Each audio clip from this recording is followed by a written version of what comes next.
ఇస్లామీయ జీవన శైలిని అవలంబించడం అంటే మన ఉద్దేశాలను మరియు రోజువారీ అలవాట్లను అల్లాహ్ ఆదేశాలకు అనుగుణంగా మార్చుకోవడం. దీనికి పునాది 5 పూటల నమాజ్. మన పనుల చుట్టూ నమాజ్ను సర్దుబాటు చేసుకోకుండా నమాజ్ సమయాల చుట్టూ మన పనులను ప్లాన్ చేసుకోవడం అలవాటు చేసుకోవాలి. ముఖ్యంగా ఫజర్ నమాజ్ తర్వాత సమయం చాలా పవిత్రమైనది. ఆ సమయంలో ఖురాన్ చదవడం లేదా మంచి పనులు చేయడం వల్ల అల్లాహ్ మన రోజంతా బర్కత్ ప్రసాదిస్తారు.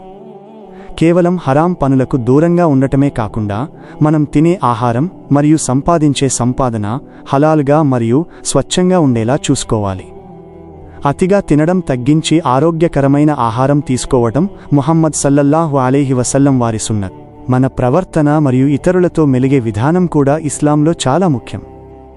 ఎల్లప్పుడూ నిజం మాట్లాడటం, ఇతరుల గురించి చెడుగా మాట్లాడకపోవడం మరియు తల్లిదండ్రులను గౌరవించడం వంటివి మన జీవితంలో భాగం కావాలి. సమాజంలో ఇతరులకు సహాయం చేయడం, కష్టాల్లో ఉన్నవారిని ఆదుకోవడం అల్లాహ్కు ఎంతో ఇష్టమైన పనులు. నేటి డిజిటల్ కాలంలో సోషల్ మీడియాను ఉపయోగించేటప్పుడు కూడా అల్లాహ్ మనల్ని చూస్తున్నారనే భయం కలిగి ఉండాలి.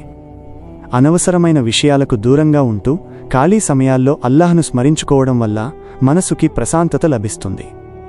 ఏదైనా పనిని చేసేటప్పుడు అది అల్లాహ్ కోసం చేస్తున్నామనే భావనతో ఎంతో శ్రద్ధగా నిజాయితీగా చేయాలి. చిన్న చిన్న మార్పులతో క్రమంగా మన జీవితాన్ని ముహమ్మద్ సల్లల్లాహు అలైహి వసల్లం చూపిన మార్గంలోకి మలుచుకోవచ్చు.